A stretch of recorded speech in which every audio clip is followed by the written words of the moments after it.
नमस्कार, lookout news में आपका बहुत बहुत स्वागत है। मैं हूं आपके साथ अंशुल द्विवेदी। आइए नजर डालते हैं आज की खास खबरों पर।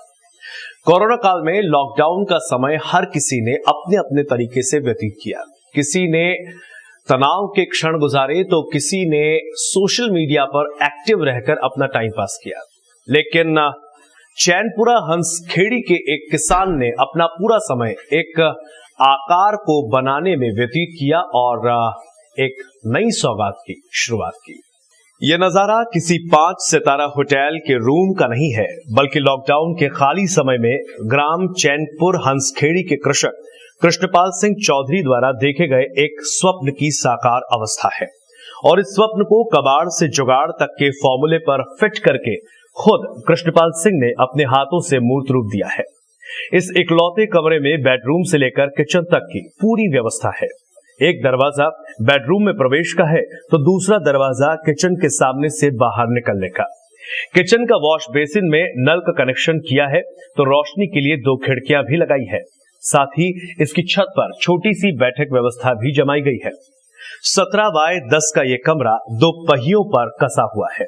इसे कृष्णपाल सिंह ने गांव के अपने घर के समीप तैयार किया है और ट्रैक्टर से बांधकर 1 किलोमीटर की दूरी पर खड़ा कर दिया है। आमतौर पर ऐसा घर मसाला फिल्मों में दिखाया जाता है। कृष्णपाल सिंह बताते हैं कि अलग अलग स्थानों पर खेत हैं। खेतों के बीच की दूरी 2 से 3 किलोमीटर तक है। सभी खेतों पर एक छोटे कमरे की जरूरत थी, लिहाजा उन्हें 4 खेतों पर 4 कमरे तैयार करना पड़ते। इस पर लगभग 4 लाख रुपयों का खर्च होता है। लेकिन कबाड़ से जुगाड़ के चलते आधे से भी कम कीमत में एक चलित घर तैयार हो गया है। जैसे ये बनाने का जो चलित रूम बनाने का जो विचार आया था, ये भी लॉकडाउन में फ्री टाइम में विचार था कि यार जैसे अपने खेतों पे अलग अलग ज़मीन है तो वहाँ पे जाएं या बैठे तो उसके लिए अपने को दिक्कत आती थी।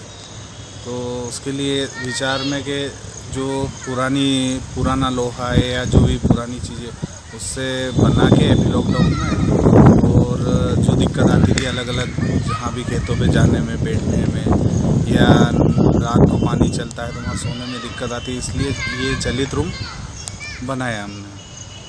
लागत में तो लगभग जो कुछ खुद ही करा है, लगभग 90% तो खुद ही करा है काम। और इसमें लागत लगभग 1.5 से 2 लाख रुपए के बीच की लागत आई। और इसकी सबसे बड़ी सुविधा है कि कहीं भी ले जा सकते हैं इसको, जहाँ भी अपने को सूटेबल लगे या व्यवस्थित लगे कि जहाँ उस खेत पे ले जाना तो वहाँ ट्रैक्टर से जोड़ के इसको कहीं भी ले जा सकते हैं।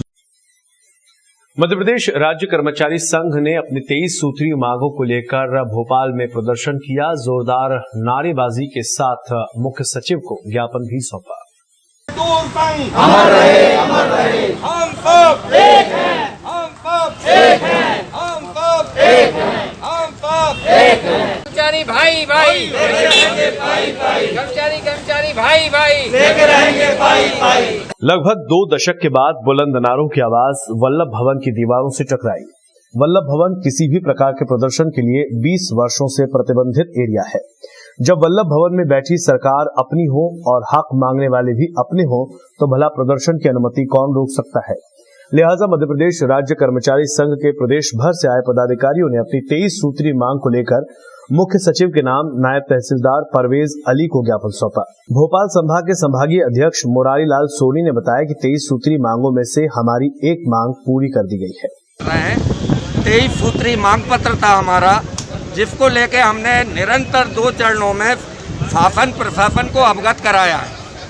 संवाद स्थापित करना चाहिए कर्मचारी संगठनों पे। 23 सूत्रीय मांग में एक जो इंक्रीमेंट की मांग है वो पूर्ण की गई है, उसके लिए माननीय मुख्यमंत्री जी को हम धन्यवाद देते हैं। लेकिन हमारी 22 मांगें आज भी यथास्थिति में हैं। हम ये चाहते हैं कि प्रशासन का कोई बड़ा नुमाइंदा, जो अधिकारी जवाबदार मंत्रालय में बैठे हुए, उनको चाहिए कि बाहर से आए हुए अधिकारी कर्मचारी मध्य प्रदेश राज्य कर्मचारी संघ के बैनर के तले अगर अपना ज्ञापन दे रहे हैं तो ज्ञापन देना हमारा अधिकार है। हम सरकार से संवाद स्थापित करना चाहते हैं, ना कि कोई विवाद की स्थिति। जहां तक रही बात आगामी चरण की, तो प्रदेश नेतृत्व तय करेगा कि आखिर क्या करना है।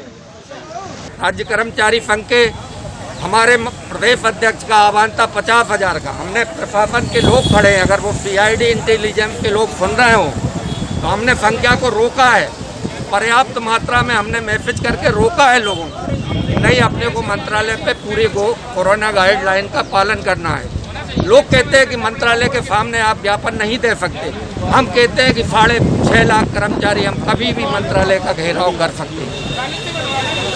इस प्रदर्शन में उज्जैन के जिलाध्यक्ष मनोहर गिरी, दिलीप चौहान, मांगीलाल पाटीदार, कोठी महल के अध्यक्ष आदर्श कुमार जामगड़े, मनोज मोर्टे, राजेंद्र बारूपाल, अशोक शिवहरे और संगठन मंत्री कजोड़मल मिमरोट ने भी हिस्सा लिया। आज के लिए इतना ही। हम फिर हाजिर होंगे कुछ और खबरों के साथ। तब तक के लिए दीजिए इजाजत। नमस्कार।